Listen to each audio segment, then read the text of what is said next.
Have a very good morning, students, and welcome to this lecture. Let us overlook on this syllabus. We have total 14 lessons. So our syllabus for the semester first is up to seventh lesson, that is non-cooperation movement. Okay, and we come up to the beginning. We just now completed our lessons, that is the beginning of freedom movement, and we come up to the last lesson, that is the non-cooperation movement. Okay, so let us go through these lessons. It is an this lesson is also one of the explanative lesson, because in this lesson we have the different informations about the freedom movement. This is the period after the beginning of freedom movement, and this is the period which was the period of the end of leadership of Lokmanya Tilak, and it is the beginning of Mahatma Gandhi, the rule of Mahatma Gandhi in the freedom movement. So here let us start to read the lesson, that is non-cooperation movement. The title itself said the meaning of its of these words, that is non-cooperations, that if you wanted to do your work, you or Britishers wanted to introduce something in this in the India, then you must you did not cooperate with the Britishers. Okay, so this type of movement was started under the leadership of Mahatma Gandhi, who just come from the South Africa and having a great success in the South Africa on the principle of ahimsa.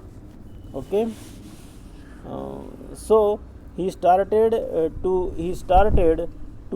introduce these principles in India, and with the help of these principles he wanted a freedom from British rules. So Mahatma Gandhi's main aim was to introduce these principles. Okay, and at the second level it was the freedom. So here is the difference between Lokmanya Tilak and Mahatma Gandhi.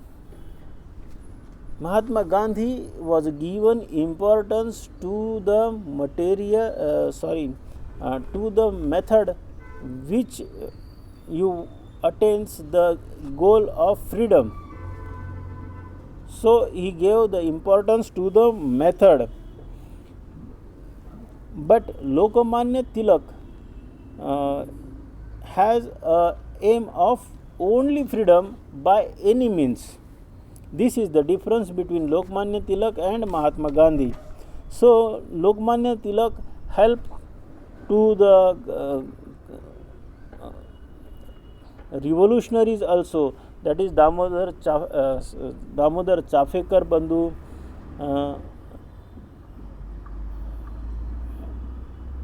and help to the Savarkars also, that is to Anushilan Samiti.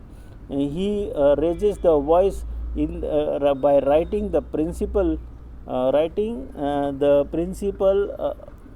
or support the revolutionaries' work through the writing articles in the newspapers. So this is the big difference between the Tilak leaderships and Mahatma Gandhi's leaderships. Mahatma Gandhi's are followed or given importance to the method that if you wanted to attain independence from the Britishers, your methods must be clean. If you disturb these methods, then he did not wanted any type of freedom. So this is the Gandhian principle, and his way of fighting against the British was very easy for the people and acceptable.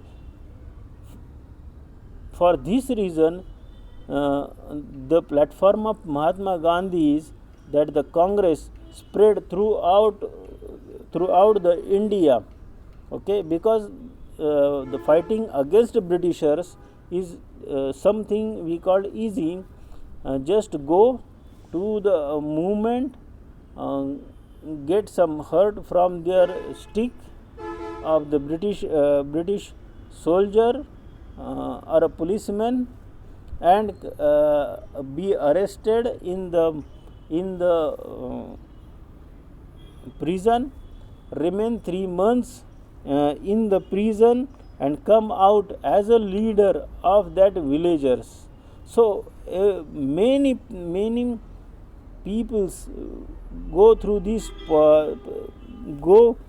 this line of taking part in the movement, and nowadays today's that persons who take like this part are to be considered as a leader of that particular part. Okay, so they become the leaders of the Congress at the particular part of their local areas. So this is the principle, and after the independence they started, these peoples also becomes the part of the rule of Congress, and started to earning money from this rule. So today we have seen the politicians who have amount of wealth we did not imagine about the wealth. Okay, so here now let us focus on these lessons, that is 7th lesson, non-cooperation movement, which is the one of the movement started by the Congress under the leadership of Gandhiji. Okay, so in the Indian national movement period 1920 to 1947 is the known as a Gandhian era, because before 1920 it was the Lokmanya Tilak who led the Congress. Okay, after the death of Lokmanya Tilak in 1920,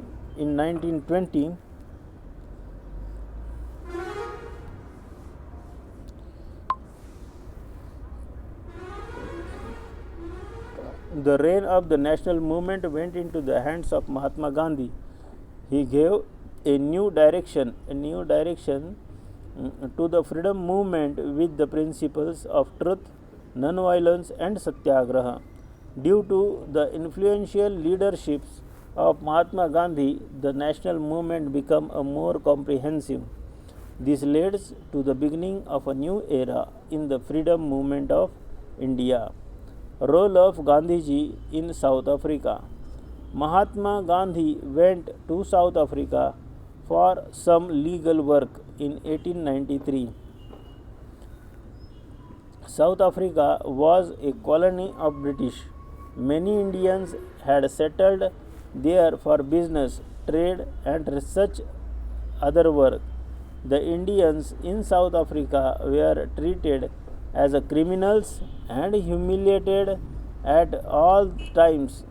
In 1906, the government declared that it was compulsory for blacks to carry out an identity card, and their freedom was restricted as well. Gandhiji followed the path of satyagraha against injustice and gain the justice for the people. So the path of Satyagraha gets enormous success in South Africa.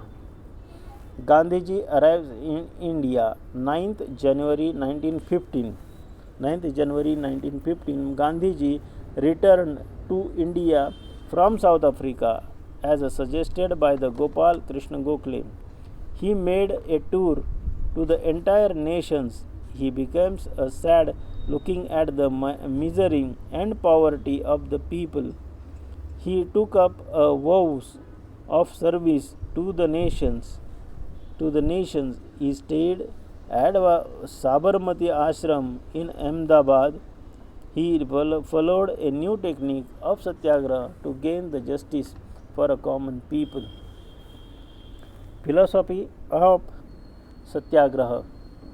Gandhiji brought a novel technique of Satyagraha in the popular movement. Satyagraha means the insist of truth. The main objectives of Satyagraha is through the patience and Satyagraha, an unjust person is made aware of truth and justice, and also bring the transformations in his view. The persons followed the Satyagraha should never use violence and untruth means was the teaching of Gandhiji. So Gandhiji introduced the new values and new technique to attain the independence from Britishers. They have believed that we can get the independence through these techniques, of Satyagraha. Later on, not only in India but in many parts of the world, peoples adopted this path of Satyagraha to fight against injustice. Gandhiji's path of Satyagraha made an impact on Martin Luther King, who was struggling for the right of the blacks in America, as well as on Nelson Mandela of South Africa. Champaran Satyagraha in Bihar. The farmers of Champaran region were forced to cultivate indigo. Indigo is a kind of material that is used for cleaning clothes. The cultivators suffered economically since they received fixed amount from the planters. Gandhiji went to Champaran in 1917. He organized a farmers in Champaran and launched agitations by following the ways of Satyagraha. Gandhiji's first war of independence in India became successful. The farmers were given justice. Kheda Satyagraha. Due to the constant famines, the Khedas Satyagraha, Kheda district, Gujarat, the crops had failed. Still, the land tax was forcibly collected by the government. Gandhiji suggested that the farmers should refuse to pay the tax. The farmers began to movement of scrapping the tax at the Kheda. In 1918, Gandhiji accepted the leadership of this movement. Within a short period of time, the government suspended the tax workers movement at Ahmedabad. So these type of movements gets a great success, and it was capable for the common people also. These type of techniques, the fighting against Britishers with the weapons is not possible for the common people. So they started to use this technique of Satyagraha of Mahatma Gandhi. So let us continue these lessons into the next lecture also. Okay, now we will going to stop for a while. Okay.